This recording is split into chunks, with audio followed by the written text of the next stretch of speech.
Welcome everyone to Enlightened Masculinity. This is like a sub-podcast of my main podcast, which is Science of Peace. And we divide it up into these two segments right now, Enlightened Masculinity and Science of Spiritual Growth. So that's super exciting. This is Enlightened Masculinity, our Saturday and Sunday podcast. I'm joined with the co-host, and I'll introduce him in a moment. And I am Yogi Chris, PhD, travel the world teaching yoga. My brand of yoga, I invented a brand of yoga called Ninth Limb Yoga. We can always get into that as you have questions or comments.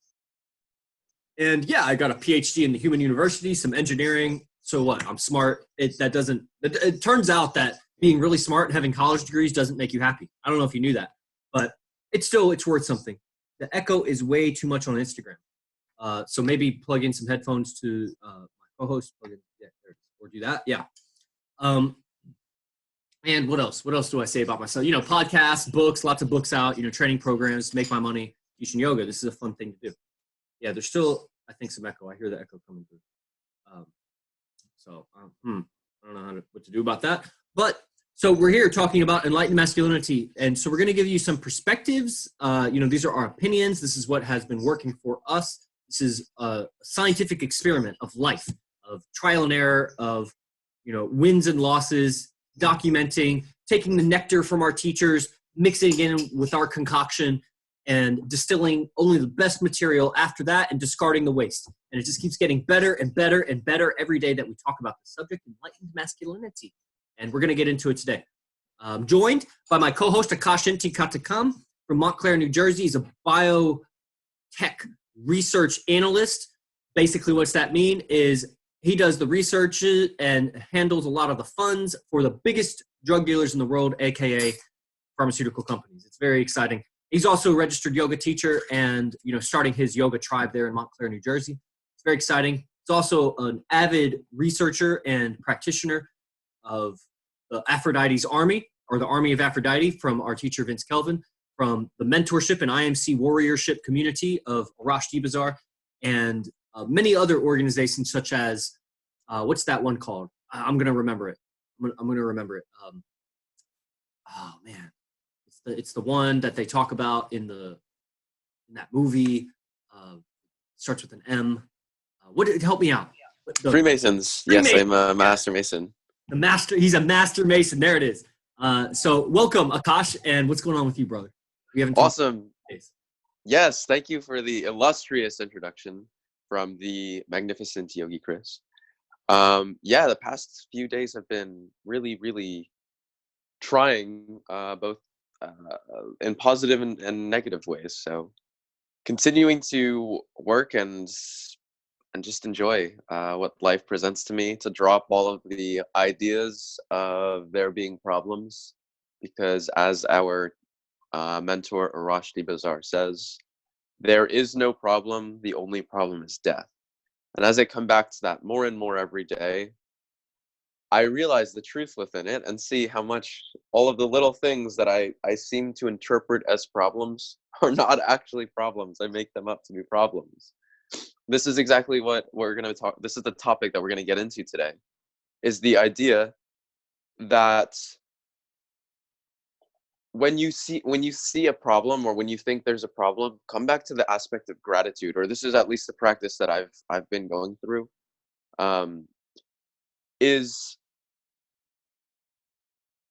like, as I was talking about just before we started this podcast itself, I was experiencing earlier this week a sense of not receiving enough in a monetary sense, and I was getting upset. I was like making it out to be a problem, and as I came back more and more to think about like what's going on here, why is this bothering me, I realized that it wasn't a problem, and that my ego was getting, I guess, a bit in the way. So maybe Yogi Chris, could you talk about the importance of gratitude within your day, or how you use it as a practice in and of itself? Brother, I'm about to demonstrate the most massive amount of gratitude you've ever. This is a spoonful of garlic, raw garlic. It's going to tear me up inside. But there's the flu is moving around the world, and it's moving around here in Florida. And so this is my, natural, medicine for that. And So as soon as, man, it's gonna be hard to watch, but I'm gonna eat this and chew it up. And I don't know if you've ever eaten raw garlic, but this shit is not easy. But I'm a yogi, and I am independent of my senses. I withdraw my senses inwards. I'm not affected by the objects of the outside. And even with the food that you chew and put it inside of you, that's still outside of your consciousness, or it's outside. It's outside of the point of awareness, the self. It's within your field of consciousness, but it's not you. And if it's not you, that means it's outside of you. And so this is outside of me, even if it goes inside of me. But it's so. Here we go. I'm so grateful. Mm. Oh man, the gratitude is just overflowing. Oh man. Woo! Ah. Mm. What a privilege to have healthy raw garlic, good honey. There's some honey on it. Oh, what a privilege it is to have my tongue and to be able to feel all the flavors and the burning sensation. All feels alive. Like if I died, and then they said you could go back, Chris. Ah. And I was like, yeah, I want to go back. I didn't finish all I wanted to do. And I was brought back to Earth. And immediately they spoon fed me some garlic. I'd be like, yes, I'm alive. This is so, I'm so grateful. Lord Swami Rose, lol, taste the rainbow. Woo. So, yeah, if you really start to feel down about yourself, take a spoonful of garlic. It's way hard to remember your problems. Oh man, I don't feel my tongue.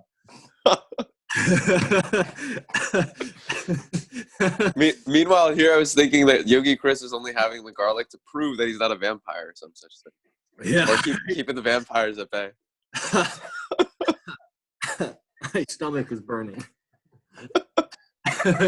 My esophagus is like volcanic, like plume or something. Gratitude. Yeah, it's really,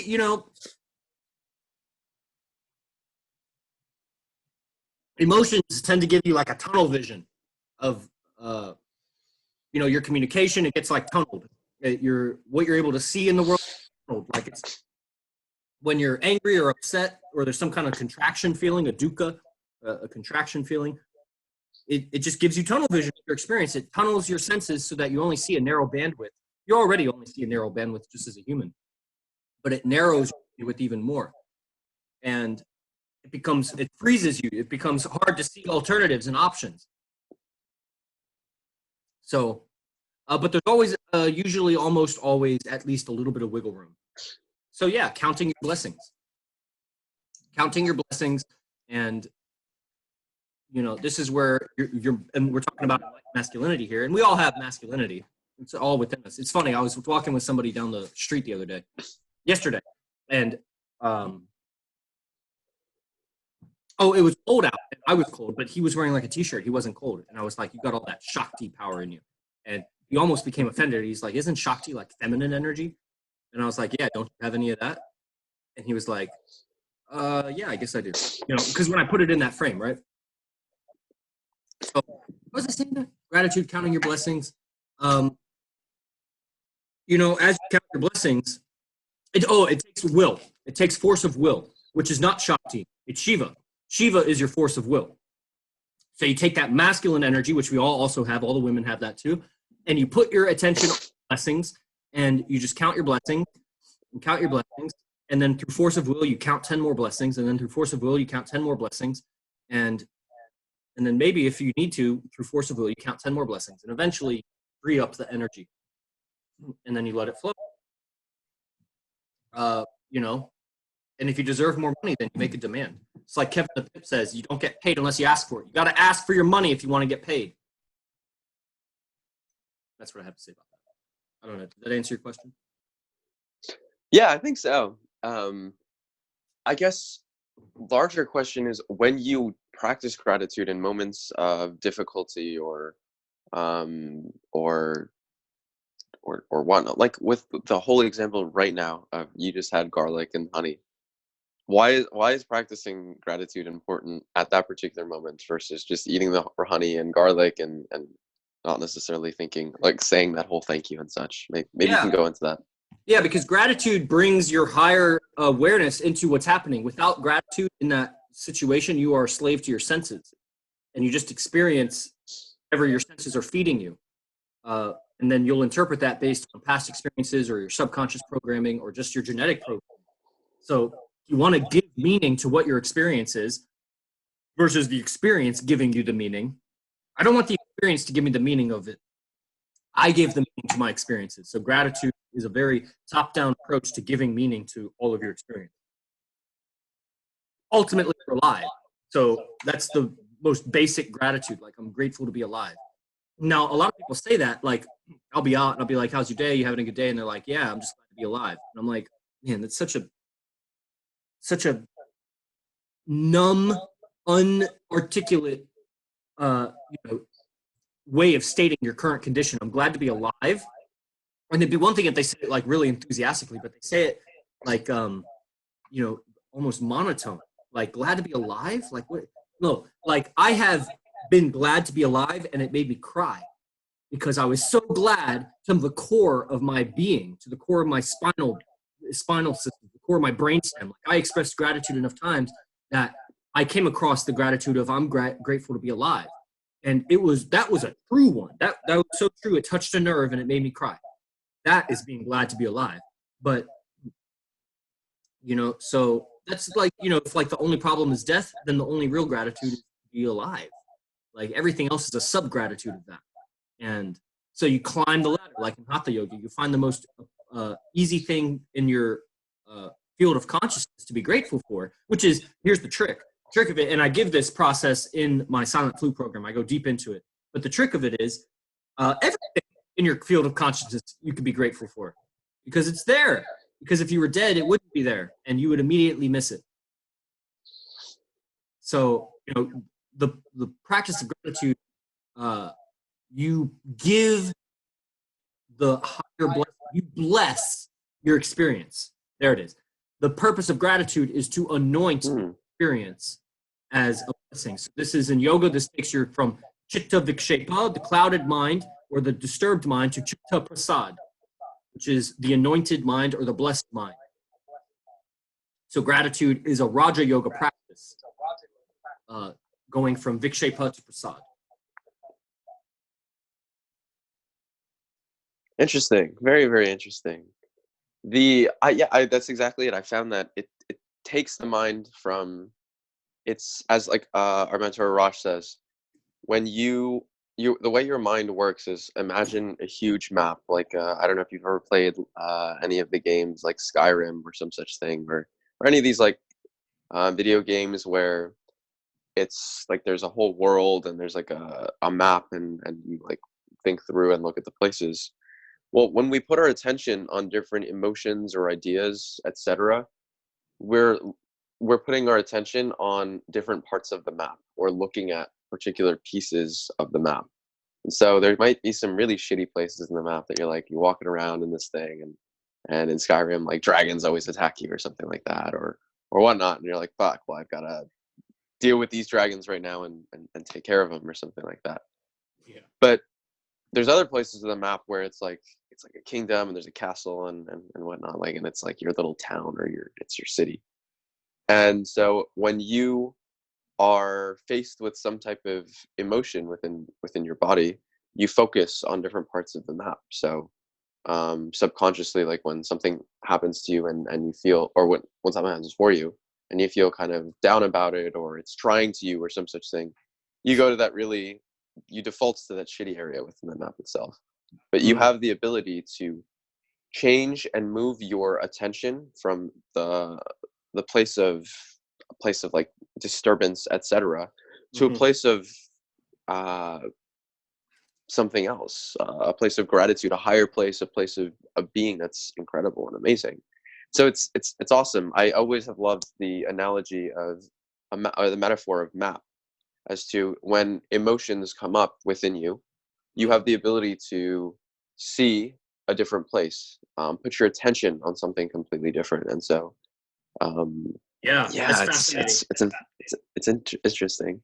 As you talk about it, because I didn't even remember I was talking about it, but you used some words that were, helped me recall. And it's like, yeah, because a map, when I think of map, I think of like land or ocean, you know, a map of the surface of the earth. And so the map is of your world, and your world is in your head. So it's like the map of your universe. Because eventually we'll have star maps. We have star maps and maps of the galaxy. We'll have like space maps. We already do, I'm sure. I just don't know that stuff. And so it's the whole universe. You have a map of the universe. Your universe is in your head. And so you're mapping out your universe. And when an emotion comes up, where in your universe did that happen? You know, and where in your psyche, and where in your language, and where in your memories, and just where in your understanding. And this is what I'm talking about, where it like narrows your bandwidth of experience. It pulls all your attention to that part of the universe, and you forget the rest of the universe. And there's like suffering in that. The whole universe out there and in there. And you know, why get stuck on that one? You know? And this is one thing that I admire about like gypsies, or like, you know, those kinds of, you know, I'm a traveling yogi, and there's appears to be three kinds. I'm sure I've talked about this before. There's three kinds of traveling yogis in the West. I mean, there's sannyasis in the East, and that's what you call like a wandering ascetic or ascetic. And there's two kinds. One is like the gypsy traveler, who's generally like really poor and just, you know, have dirty feet, and they smell bad, really low living expenses, and they travel around in a van, and they're good at what they do, but they don't really have an outlook for the future. They're not saving. They don't have really a vision. They're just flying by the seat of their pants. And then the other kind is an already well-established yogi, typically a senior practitioner who's more or less famous or known for their skill, and they get invited places. So they're not doing it like me. There's actually four kinds. The third kind would be similar to that. Would be like an Insta yogi, or someone who got really famous like on social media.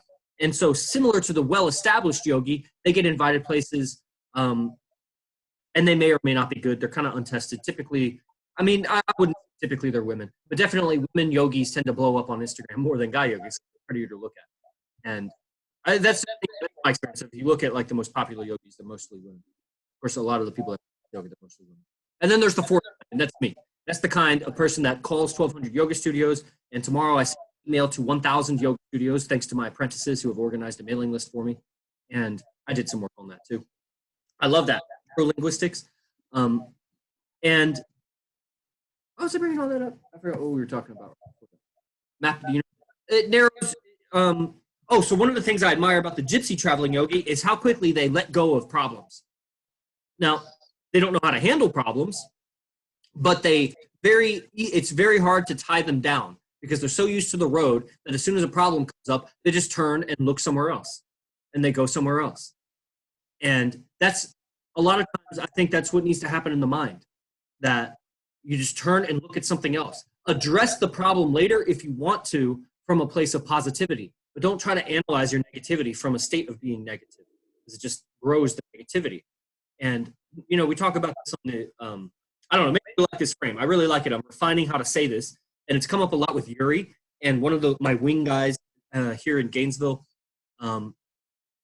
you know, he's big into this because he's into like the massage therapy kind of community. And man, they're all about like address your traumas, go into and fix your traumas. And listen, I mean, we all got traumas, more or less. Some of us got extreme traumas, and some of us got traumas. And it all comes down to like how you handled it internally anyway. So a person could get, you know, severely abused, and they just don't take it that bad.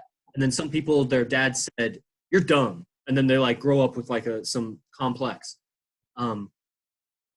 Listen, I don't really handle my traumas. What I do is I go after my goals, and whatever obstacles come up, which are self-limiting beliefs, then I handle them.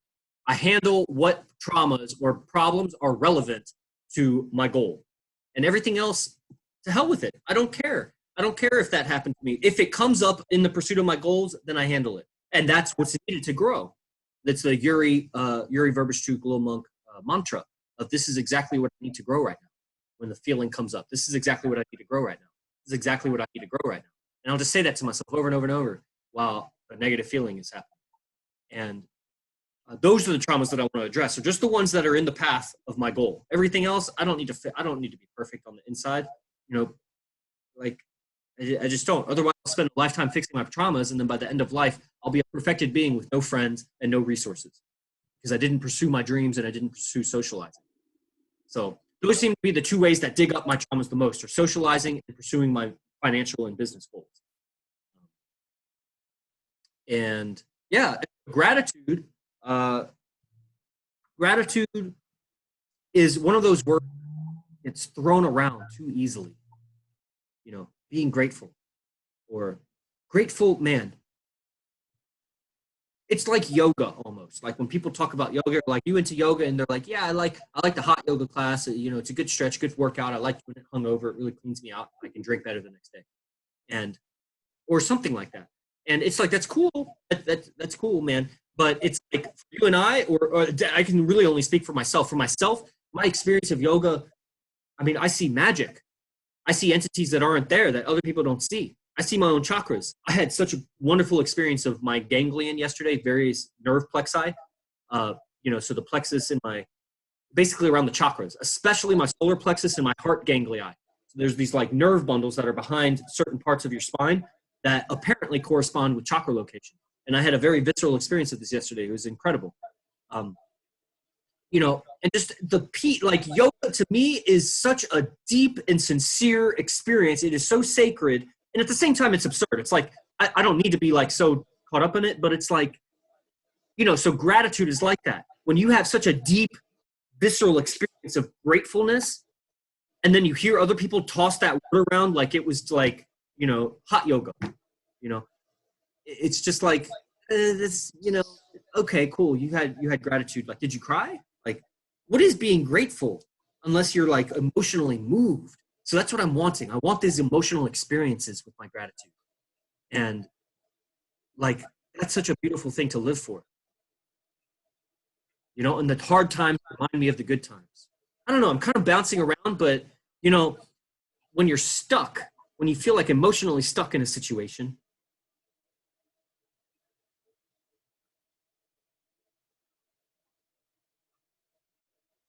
I say, I imagine the universe or the deity of my choice or the quantum field or my future self. And I look at my situation and I think, thank you. Thank you for giving me this trouble because this is what I need to grow.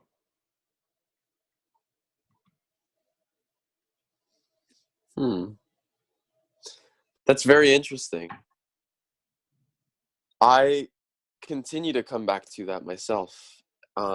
Within class yesterday, during the hot yoga practice, you're familiar, or part of the lifetime like 1 hour flow class. It's like a hot yoga class, and there's like a very specialized way to do it. There's certain things that you do. One of the pieces of the class is called Stoke, and so the whole idea is like stoke the fire within. It's the peak of the class. So it's after you've warmed up a little bit, you connect with the student, you warm up a little bit, you get them moving and such, and now is like when they're in the thick of it, in the deep of it, and your body's all warmed up, your muscles are starting to engage and fire up, depending on which muscle group you're concentrating on that particular day, and you put all of the attention, I guess, on that. So in this particular practice, we were doing chair, like on our tippy toes for probably 2 minutes, 3 minutes. Which for those people that don't know, chair is like a posture where you're standing with bent knees. It's quite challenging. It makes your legs tremble. Yes. And so during this part of the practice, particularly, the teacher was like, the whole theme was like, go to gratitude. Just when all of these emotions and everything's going in your mind, and you are just like, fuck this, I'm done with this, I just want to go back down or sit down or get out of this posture in and of itself, is come back to what are you grateful for within that particular moment. You're not saying fuck this, blah blah blah blah. You're saying thank you for whatever. So the ones that I go back to is thank you for health, thank you for wealth, thank you for sex appeal, thank you for health, thank you for wealth, thank you for sex appeal. So I go continually iterate through this throughout my practice, or those are my three like go-to mantras. It's not necessarily always thank you. It could be I am. It could be any other combinations of word that I choose, but those are the three big concepts that I go to. And so by focusing and putting your attention on these moving it from a place of extreme pain, discomfort, trouble, whatever you want to make it, like problems, etc., to a place of I'm actively choosing saying thank you to this experience, and reframing the experience in and of itself. It's not an experience of pain where this is hurting me, this is injuring me. Rather, this is an experience that I enjoy because I'm as I was reading this book, or one of my friends was telling me about this concept called anti-fragile. And so the whole idea of fragile is that if you have a piece of glass, and you subject it to stress, so like you drop it on the floor, it just shatters, right? There are other substances in the universe where you drop them on the floor and they get stronger. And so that the idea being that, like, when you subject this particular object to stress, it doesn't break, it doesn't shatter, it doesn't whatever. It becomes a stronger object to, in the future, when you subject it to more stress, it just continues to go in a positive feedback loop. This is called an anti-fragile object. And so when we compare it to human beings, for example, going through extreme cold or extreme hot, what you're doing is you're conditioning the brain to become anti-fragile versus fragile. So it's not like this experience is going to break me and whatnot. Human beings are very anti-fragile. When we go through a difficult experience, we become so much stronger as a result of it. And so you're reprogramming the minds to think that we're fragile, and that anything can shake us, move us, etc., to anything can shake us, move us, etc., but it makes us stronger. And that's why next time that stress happens to us, it's not nearly as bad. So I'll turn it back over to you. I mean, I think there's certain things we could talk about in terms of hot and cold therapy as well, the importance of that, along with anything else that you may have found in that. So. Yeah, well, I mean, it's a great place to find gratitude in the hot and cold. All those situations. I would like, yeah, I see the anti-fragile is such a cool phrase. And I know that there are some people that they do become more and more brittle after traumatic situations or difficult, trying times, and it has a lot to do with how you're processing it internally. There are a lot of let's say hot people that do hot yoga, or even like the Bikram yoga, or just like super hot yoga, and but if you talk with them outside of that class about yoga, they become they're fragile. Their egos are fragile, and so maybe their bodies became strong. And the same way with any kind of yoga, anybody that's really styled into their practice, and that's all they've been practicing, and they get kind of dogmatic about it, like this is the way to do it. They become strong within that environment or within that context. Outside of that context, they're a little bit brittle and breakable. And I see that social yoga is one of the strongest, if not the strongest, yoga practice for digging up those insecurities and really strengthening. Because I don't want to just get strong in one direction. Like, let's say we're doing like a pushing contest and we're pushing on each other, and I become very, very strong and I hold my position, but then, whoa, what you did with your hair, it looks good. Did you cut your hair? Oh. So I'm pushing and I'm ready to push, but then if the other person gives, then I fall. So I broke. Like, I didn't have power in all directions. I want like a horse stance. I want like a stance that you couldn't push me over in any direction. And that might mean that I sacrifice some strength in one direction, but overall, I'm a much stronger individual. And it seems like social yoga is the way to do this. But so you can quickly become conditioned by your environment if you don't have sense of self and a sense of a part of you that is beyond all the conditioning, or transcends it, or it's even behind, or it's before the conditioning. However you want to think about it, it's an essential, like, little void element of you, an elemental that is different than all of your conditioned experience. And if you have techniques, or if you have the ability to access that self, the Atma, then your social yoga can, you can easily let go of patterns that aren't serving you. You can recognize when things aren't serving you. That's how you get that recognition. Otherwise, you just get so immersed in the water that you become like a fish in water and you don't realize that you're in the water. And you just go out and socialize and you become very conditioned by the social experience, but you lose the fact that you are a spirit having a human experience. And rather than just go all in one way and then go all in the other way and do my spiritual practice and then do my social practice and my spiritual, it's just I do my spiritual practice to bring my spirituality into my social practice, and I do my social practice to clarify my voice so that I bring it into my spiritual practice so I can clarify my inner voice, and they just strengthen each other. And so the whole thing becomes yoga, and the whole thing becomes a social experience. That even when I am, anyway, I don't want to get like too lectury on it, but you know, so when it comes to like, what did you call it? Not anti-fragile, is that what you called it? Yeah, anti-fragile. The social experience seems to be one of the most anti-fragile generating experiences for the human, because there's such a diversity, and people, man, I am just blown away like lately at just the plentitude of experiences, the human experience. I am filling in so many gaps. Like I'm only aware of my human experience, like within my experience. And to the degree that I can communicate with somebody, I can start to pick up their experience. And the more people I communicate with, and that could be as simple as like being in their presence and viewing them, seeing how they behave, how they hold their face, their eyes, how they're talking with another person, or definitely me talking with them. I can start to grab and like accumulate, like Arash would say, different stories, other people's stories. And when I get other people's stories, it contextualizes my story within the greater story. And man, that's gratitude naturally flows from that. You become so grateful. Like I'll be having a fight with my girlfriend, and then I'll go out and I interact with all these women, and I'm like, man, my girlfriend's actually dope.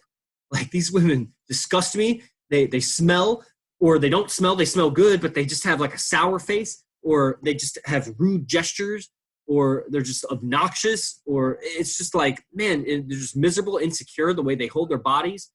And some of them are beautiful. I mean, they all have a beauty element of it, but it helps me to be grateful for what I have when I see the alternatives, when I see the grass on the other side. And so, yeah, social yoga, I think, is one of the most anti-fragile yoga practices there is.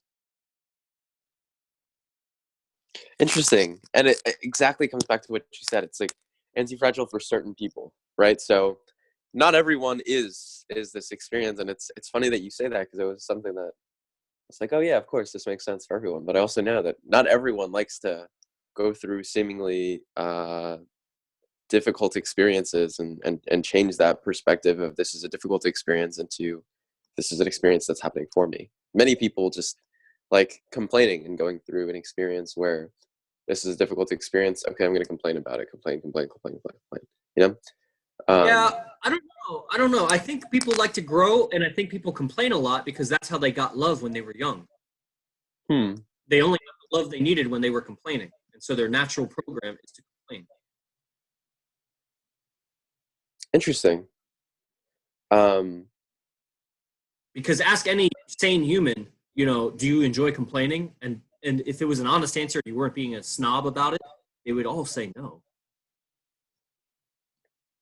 Yeah.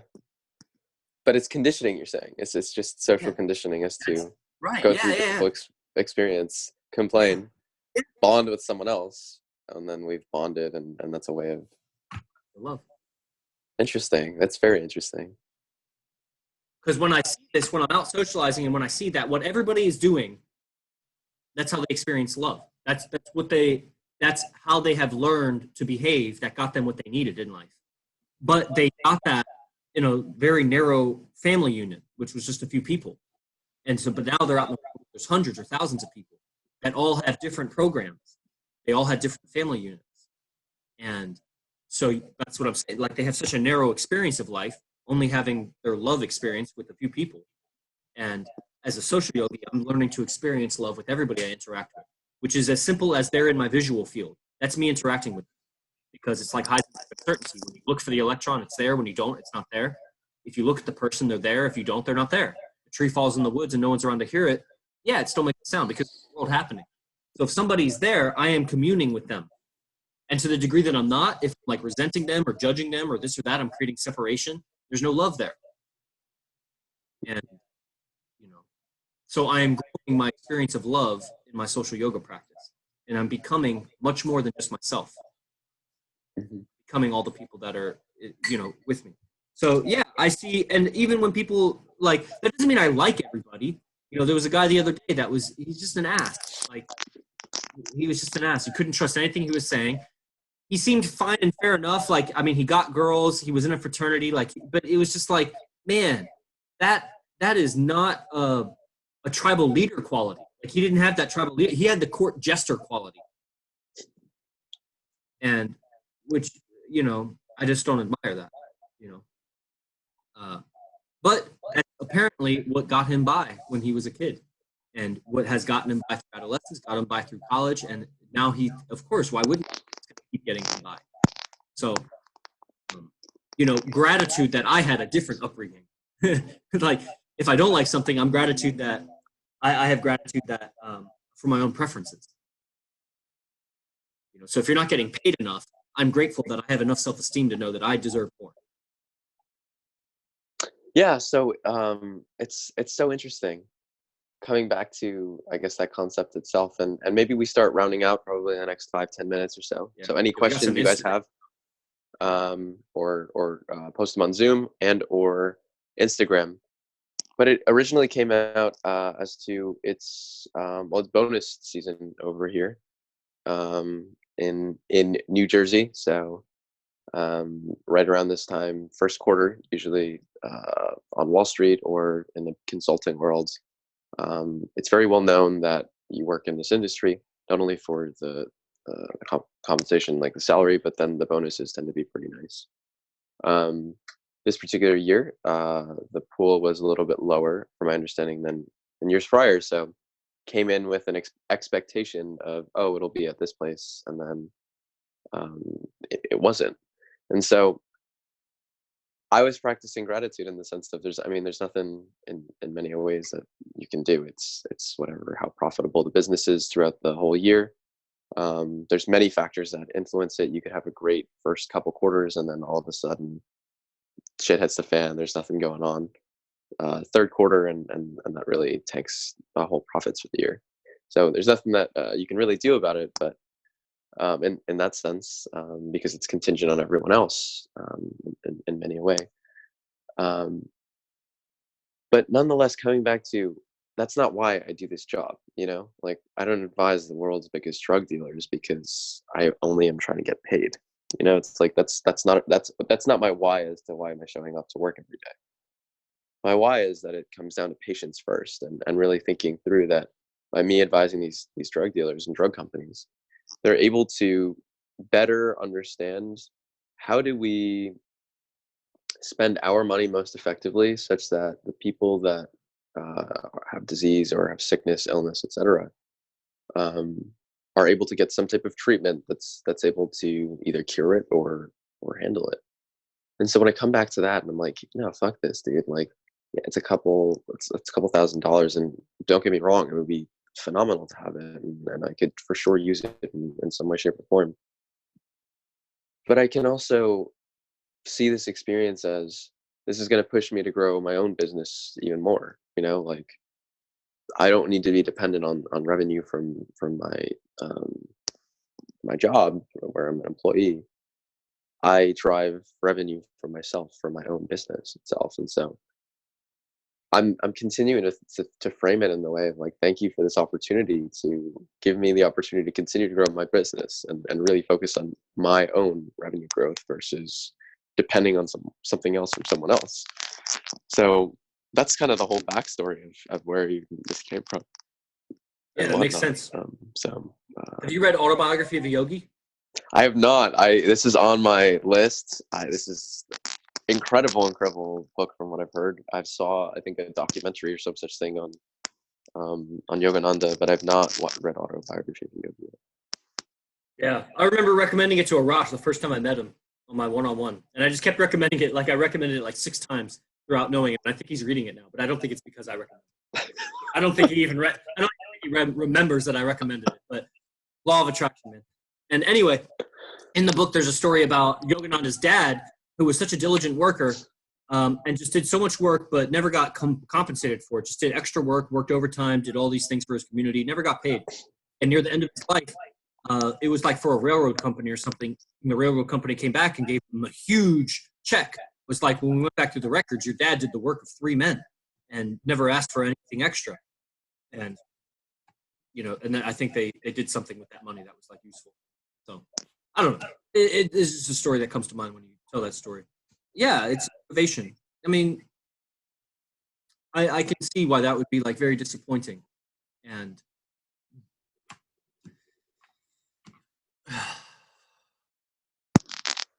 It's only disappointing if you think of it that way, though, and that's not my why. At the end of the day, this work fuels my soul.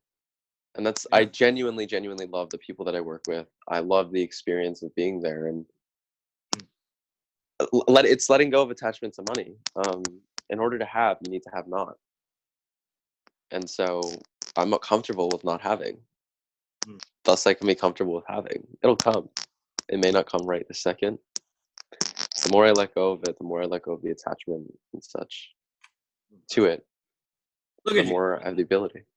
You switch roles on me. You were like, I'm not feeling, how do you feel grateful? I'm so disappointed with this thing. And I'm like, I could see that'd be disappointing. And you're like, it's not disappointing, blah, blah, blah, blah. I'm like, that's great. So 50 minutes later on the podcast, you totally changed your frame. That's awesome. Okay, so getting to some of these comments and then we'll wrap it up. Let's see.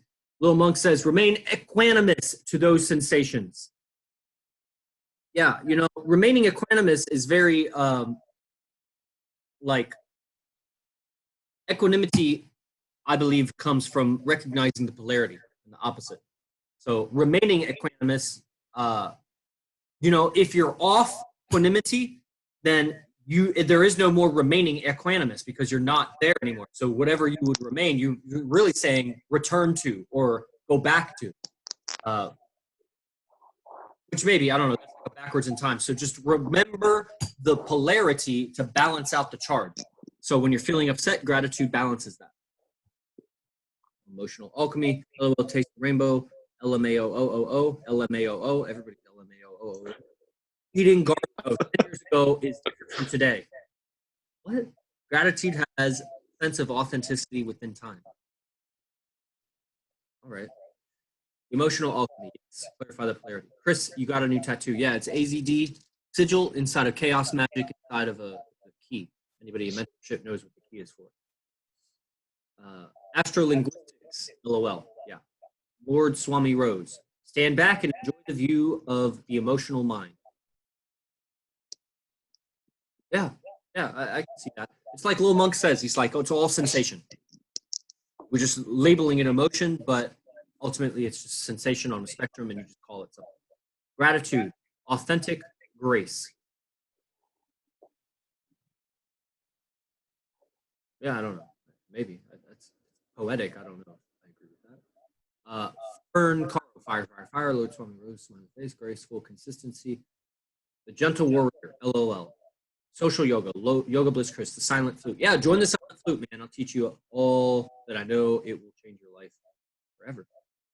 Forever, never, never. Immovable mind, emotional balance. Are there any questions? Lecture, brother, lecture. I don't want to lecture. That's what people This is just podcast.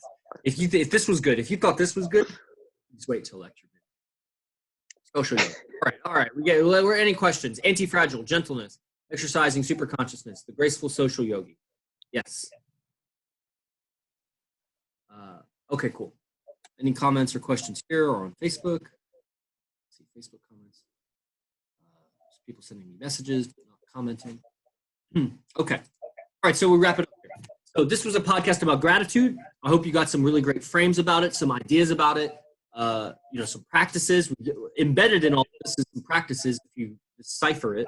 And I don't know, what are some takeaways that you would want the audience to have, Akash? Yeah, I would say when you encounter a difficult experience, the first thing to do is recognize that you are in some type of difficult experience. And from that place, shift your mind into gratitude or into thankfulness, gratefulness of this difficult experience and how it's continuing to strengthen you into and shape you into your highest self.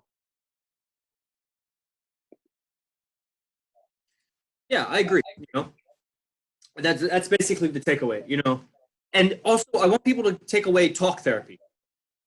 It's not something that we really mentioned or said it this way, but see time and time again on these podcasts. I see it with myself. I see it with Akash. I see it with Lil Monk. I see it with Rooster. I even Arash has said it for himself. I don't always have the best state of mind when I come to podcasts. I mean, I do my best, I do my practices, I do my responsibilities, I do my duties, but still, there might be an emotion or something that's sticking my awareness somewhere. And talking seems to relieve it or change it somehow. Whether I'm talking about it or just talking in general, this is my people. Dr. Ace is my people. Mercer's my people. Akash, Lil Monk, all the people, Ryan, these are my people. And because you're listening, you get that, like, this is your life. You have minutes, you have seconds, you have hours. It's finite. It's a limited number of time. And you are lending me your ear. You're lending me your life by listening. Man, does that make me feel important? And it's hard to feel down about myself when other people are making you feel important. And, so this is like therapy for me. It's like therapy. I think for Akash, and it doesn't need to be that you have a big audience. Just keep talking. Talk with somebody. And, there's ways to talk that are better than other ways, for sure. There's more positive, constructive ways to talk, solution-oriented speaking. But just speak. Just because you don't know the perfect or the right way to speak, don't let that be your reason for not talking. Just start. And that's an unspoken takeaway I would hope that people would get from this podcast. Of course, now it's spoken. So now it's a spoken takeaway. But look back on the podcast and realize that we changed our state of being by just talking about our state of being. Yeesh. Awesome. All right. So every Saturday and Sunday, if you're catching the recording, links are in the description to contact Akash or me if you want training. Silent Flute link is there. Join our private Facebook group, Enlightened Masculinity, for some private content that you won't get elsewhere. And I've been seeing Akash give some mindset stuff, some breathing techniques. They're great. I watch all those videos, by the way. And that's it for now. So prepare your questions if you got anything else. Every Saturday and Sunday, 12 p.m. Eastern. And oh, sorry, I muted you on Zoom. Sorry, say again. Yes, comment or subscribe to anyone who is listening. If you liked this content, give us a review. It would be awesome to help boost our ratings, and share this information with others who may find it valuable as well. Absolutely, and especially even on iTunes. If you're catching us on iTunes, give us a rating. This helps us appear in the search results. If you like this content, get the word out. So thanks for tuning in, and we'll catch you in the next one on Enlightened Masculinity.